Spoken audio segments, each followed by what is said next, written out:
I wanted to make him comfortable. He's like, I got it from my connect. I said, well, yeah. So from there, I knew he was lying. I turned to my little man. I gave him the nod. Once I gave him the nod, my little man spent, because he was short, so he could stand up in the van. Next thing you heard was the 2 gunshots. Bang, bang. Richard slumped over, and it happened. It happened right here. It happened right here.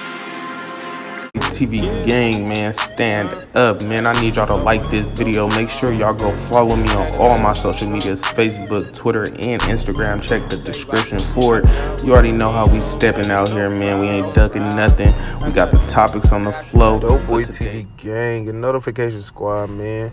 We here with another banger, man. We got some terrible news to be reporting on, man. Terrible to some, very happy to others, but we do got to talk about a New York kingpin. Now, when I'm talking about a kingpin, I'm talking about a drug kingpin. And when I'm speaking on, and who I'm speaking on, is Alpo Martinez, who was shot and killed in his own hood or old hood, whatever you want to call it, in Harlem. And this is a very unfortunate situation. Everybody know about Alpo. They made a movie, documentaries about this man. Now, he is Alpo from Paid in Full. Everybody know, well, actually his character was Rico in Paid in Full, and you know, everybody know that he was a very shysty snake, and he kind of was supposed to, let's just say, do life in jail, and to not do life, he snitched on a lot of people. Now, he did break the code that, you know, he lived by, and another thing that he did do was, like y'all seen at the beginning of the video, was kill one of his, you know, right-hand mans and best friends who would have died for him. And he was supposed to die for it. And one of the things I wanted to talk about is karma is real. Like people said, that was like, you make a lot of enemies when you have to scores to settle. When you return back to your old neighborhood or old zone, it's like at the end of the day, like in the movie Paid in Full. Y'all remember the famous saying that Rico had in Paid in Full? I'll show y'all real quick. Rico can't live with that. I ain't snitching on nobody from Harlem, man. I give you a couple cats down in D.C. doing their thing, out of town doing their thing, but I'm not snitching on nobody in Harlem, because when I come home, I'm still going to be the king. But if y'all see that, it's like, bruh, you hear him saying like, oh man, I get these people up, but I'll forever be the person in Harlem. And clearly that must have been a true statement from him. And another person I could think about, and one thing I want to say is karma come back around. Like at the end of the day, you playing the devil's game.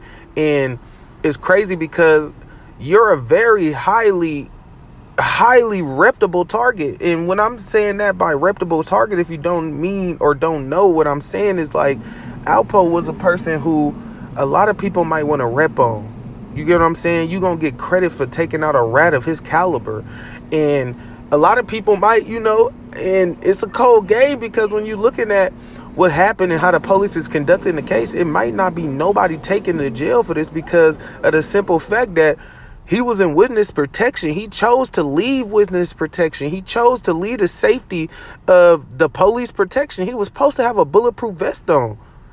You get what I'm saying? He walking around Harlem like he just King Tut, you know, got money clearly that he done either put up or stacked, has somebody that he trusts hold for him or something, because you got, you know, all these new cars. And one thing I just don't understand is you knew what you put yourself into. So I don't know why or understand why you wouldn't invest in bulletproof windows, invest in a security team. I mean, if you gonna snitch, man, you might as well walk around like 6'9" with half of the New York Police Department. But at the end of the day, you feel like you just so superior and, you know, big dog. And it's crazy because I can't sit here and lie to y'all and act like I'm sad. I do want to say condolences going out to that man's family and the people who really did love that man, because at the end of the day, they didn't want to see nothing happen to him.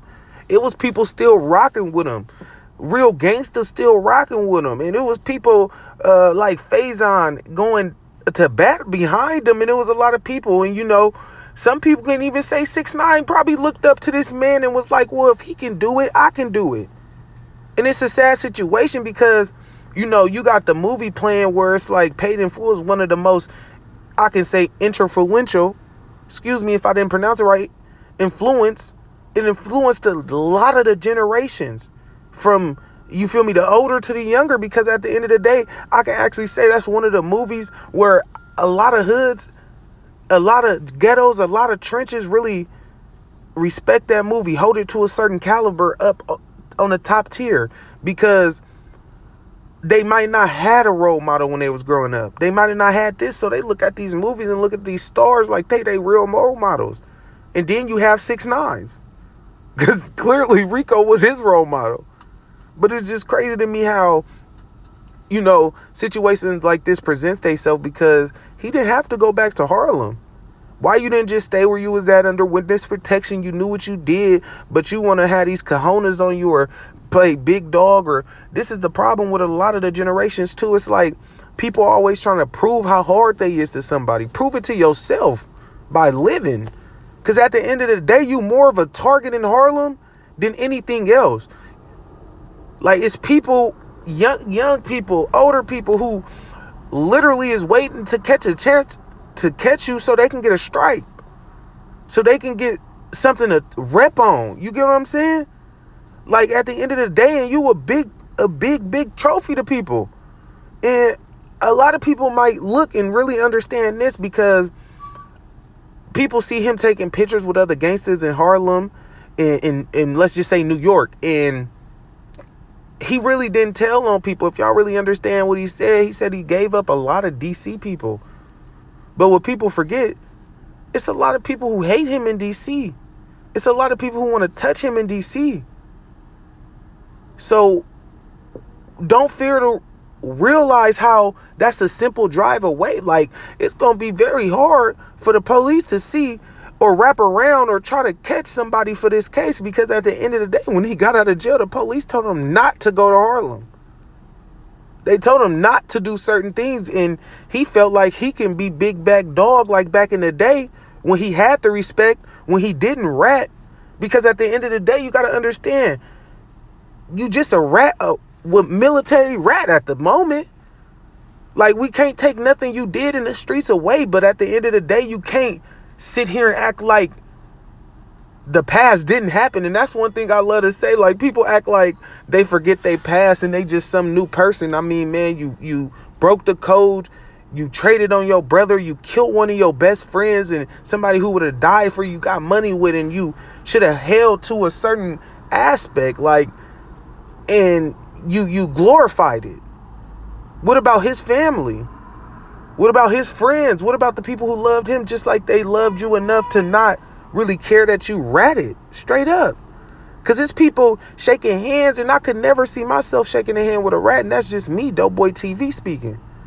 But at the end of the day, it's people that look up to this man for the wrong reasons, because he did do certain things. He did put on certain people, but he did rat too. So when you putting yourself in a position where you getting on the stand or just writing statements on your people, and then you going back to the same old neighborhood, like them people don't got kids, cousins, family that want to touch you. But let's back up, because like I said, it might have not even been anybody in New York. DC is a drive away, and it's more than enough people out there for more than enough reasons. Because if you want to look at it like that, he didn't snitch on nobody in New York. Okay, I understand. It's a lot of people he snitched on DC, big dogs that's doing life in jail.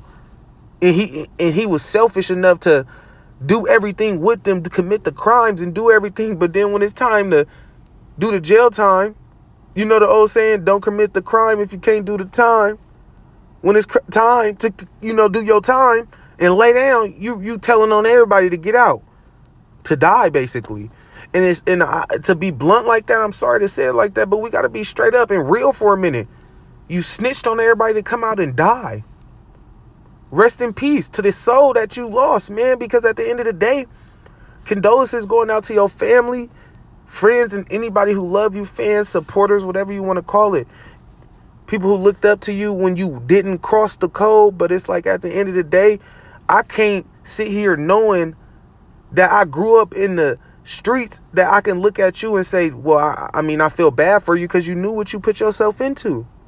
You knew what you was going to get out of this. It's a cause and effect to everything. But rest in peace. Rest in peace. But at the end of the day, man, you made some very stupid mistakes. At the end of the day, if you gonna snitch on people, go like, be like 6ix9ine, move to Utah. Move to Ohio, move to somewhere people don't know. That don't know you, don't move back to your old hood where people hate you. Some people might love you. Don't get me wrong, some people really did love him. But some people was hating and plotting on you at the end of the day. You flashing, you still got money. It's looking like you still eating like how back in the day. You know, people might be hating like, oh man, this man snitched on everybody. He still got the money, whoop-de-whoop-whoop. People start talking. Once one person say something, he say, she say, word gets around fast in these streets. You can have some people pulling out of Harlem coming to whoop you.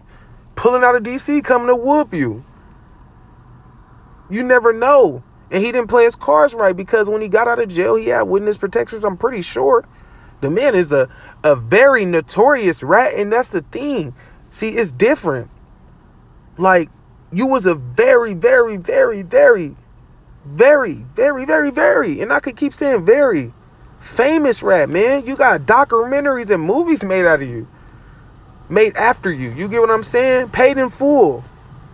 Rico, that was him. But rest in peace, but I can't sit here and say he shouldn't have invested in bulletproof vest. Invested in bulletproof windows because you invested in telling and didn't invest in security. And it's crazy because if you look at the police report, man, he was shot 5 times in the body. He didn't really even catch a face shot. The man was shot 5 times and crashed into another vehicle. If this man would have just had the state issue bulletproof vest that he got from the police, I mean, my guy, you put a lot of people away. I'm pretty sure at least if they wasn't going to give you security there to get you a bulletproof vest. And if I'm getting anything from the movie, how confident and cocky you is, you decided to take it off. You decided not to get them bulletproof cars, man. I mean, clearly you playing with money. You got Harleys, minks, and all type of things, jewelry. A lot of people see that. And a lot of people hate that you can get out of jail while they people sitting in jail solid and you took the wrong route. And it should be a message to every other rat that feel comfortable walking around like nothing is going to happen to them, man. And that's just my opinion. But rest in peace to, man, Alpo Martinez, man. Condolences going out to that man, kids, family, and anybody who did support him, man. But unfortunately, he did pass away. I was very mad. I just killed a nigga that I loved. A nigga that I was getting money with. A nigga that I called my brother.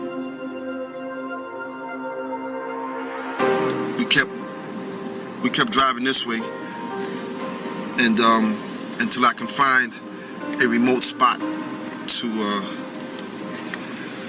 leave the body.